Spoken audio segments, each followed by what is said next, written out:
After heart surgeries like angioplasty or bypass surgery, people think their problem is completely gone, but that is not true.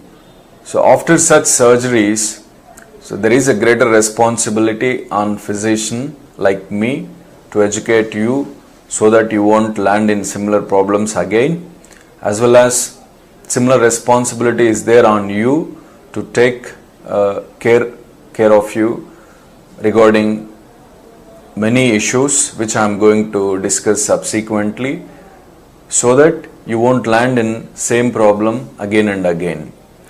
So principally these measures, that is a post angioplasty or post bypass measures, are very important to prevent two things. One is to prevent stent occlusion. So that is the stent which is kept in you can get occluded if we don't take proper measures subsequently, or graft occlusion, that is if you undergo bypass surgery, that bypass grafts usually work for 15 to 20 years provided we take adequate measures. If you don't take, then there is every chance these grafts can get occluded again. And the third reason is formation of similar blockages in other vessels. In angioplasty and bypass, we treat particular vessels which are already occluded, but there is no guarantee that other vessels don't get occluded in future. But if you take this care, post angioplasty or bypass surgery care, we can prevent this occlusion formation in other blood vessels, and we can prevent recurrent symptoms and recurrent surgeries on you. What are the important aspects of this post angioplasty or bypass care? Number one, compliance to medications prescribed by us. So you have to take medications regularly as prescribed. Number two, diabetes control. If you are a diabetic, your diabetes should be kept under control to prevent further complications. Number three, hypertension. So if you are a hypertensive, and your hypertension should be kept under control to prevent similar problems again. And control of habits. So if you are a smoker or alcoholic, so we have to control those habits to prevent recurrence. And diet modification. So our specific diet modification will help us in preventing recurrence of similar issues and in preventing similar surgeries again. The last one is physical activity. If we do physical activity as prescribed, we can prevent recurrence of such issues again. So medicines are very important in post angioplasty or bypass surgery care, and we prescribe different kind of medications with different purposes. For example, the most important drug which you should not stop after angioplasty is antiplatelets, and they are like aspirin or clopidogrel or prasugrel or ticagrelor, which we call as Brilinta routinely. So these medications are very important in preventing stent thrombosis. That means the stents which we have deployed can get occluded suddenly by blood clot formation, and these drugs prevent blood clot formation. By preventing blood clot formation, it prevents stent thrombosis as well as similar occlusions formation in other blood vessels. So at any cost, these medications should not be stopped by post angioplasty patients without cardiologist consultation. If you stop, there is every chance that your stent can get occluded and it can create an emergency. And that chance of stent occlusion is only 10 to 15% if you stop medication. It's not 100%, but still we should not take such risk knowingly. And there are medications which we give to treat heart failure. So after heart attack, so part of the heart muscle will stop contracting, which results in pumping dysfunction of heart. So that causes progressive dilatation of heart, that is, the heart will become like a balloon, and which results in further pumping dysfunction in future.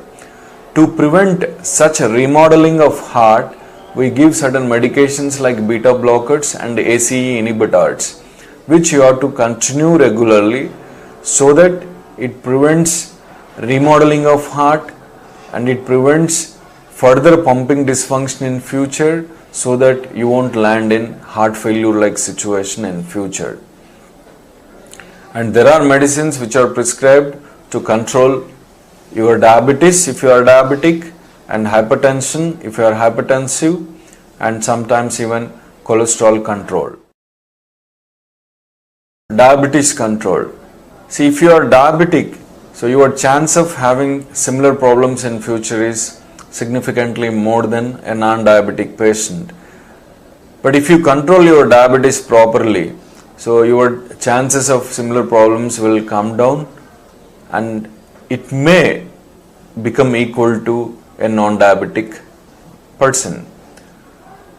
And after such surgeries, the sugar control is very important, and the goal of therapy is to bring your fasting blood sugars below 140 and post-lunch blood sugars below 180 and HbA1c below 7. HbA1c is one marker which gives 3 months control of your blood sugar. If we can bring your sugars below these limits, chances of recurrence of these problems will be less, as well as chances of diabetic complications also will be less. So if your sugars are already under control, we will continue your same medication which you are taking as before, and will follow you once in 3 months. But if the medication is not sufficient, or if your sugars are not under control, then we need to titrate your medication. So for that, we have to check your sugar levels once in 2 weeks. Depending on that, we'll step up your medication, and when sugars come under control, then from that point you can come for follow-ups once in 3 months. But till sugar comes under control, so once in 2 weeks you have to come to hospital, and you have to show your fasting and post-lunch sugars to clinician for titration of medication. And in diabetic control, medication is one important factor, as well as diet and exercise. Diet and exercise are equally important. So if you follow your diet as advised by your dietitian, and if you follow regular physical activity, your requirement of drug doses will be less. So we can bring your sugar under control with low doses of drugs, and when I use low doses of drugs, chances of drug complications also will be less. But if you don't follow diet and exercise, so we have to up-titrate medication, we have to increase doses, and by that we may land even in drug-related complications. So better follow diet as well as physical activity and minimize your medication. If you are hypertensive, that means high BP patient, so then we have to bring your blood pressure under control, and normal goal level of blood pressure for patients with heart surgery is 130/80. So we have to bring your blood pressure below 130/80 by titrating medication. If your blood pressure is already under control with your pre-existing medication, generally we don't change your medication, we'll continue and will follow you once in 3 months.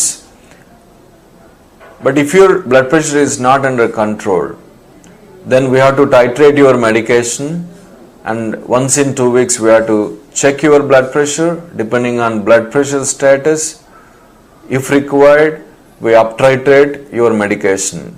So till your pressure comes under control, so we need to check your blood pressure once in 2 weeks for adequate titration. Once it comes under control, so we continue same medication and we follow you once in 3 months. In blood pressure control, along with medication, diet and exercise is equally important. If you follow diet as prescribed by dietitian and if you follow physical activity as prescribed, your medication doses will come down and chances of complications, that is medication related complications, also will come down. So along with medications, diet has a very important role in your management, especially in post angioplasty and bypass surgery, to prevent recurrence of same problems again. If we follow diet as prescribed, so we can bring your diabetes, hypertension under control with low doses of medication. We can bring your cholesterol level under goal level with low doses of medication. So overall, the requirement of medications will come down drastically if you follow diet as prescribed. And diet also reduces chances of recurrence of similar heart problems in future. And that's why I strongly recommend all patients to follow diet as prescribed by dietitian. Physical activity is another prevention measure which is neglected by many patients. So physical activity is as important as your medication and diet. If you follow regular physical activity, it reduces requirement of drugs to control blood pressure and hypertension as well as cholesterol, and it reduces chances of similar problems again. And among physical activity, either walking, jogging or cycling or swimming, which suits your needs, can be selected, and which you have to do at least 30 to 40 minutes per day and at least 5 days a week. And that is the adequate physical activity. If you follow that adequate physical activity, so it drastically reduces your chances of having similar problem in future, and it drastically reduces your drug requirement to control your diabetes or hypertension or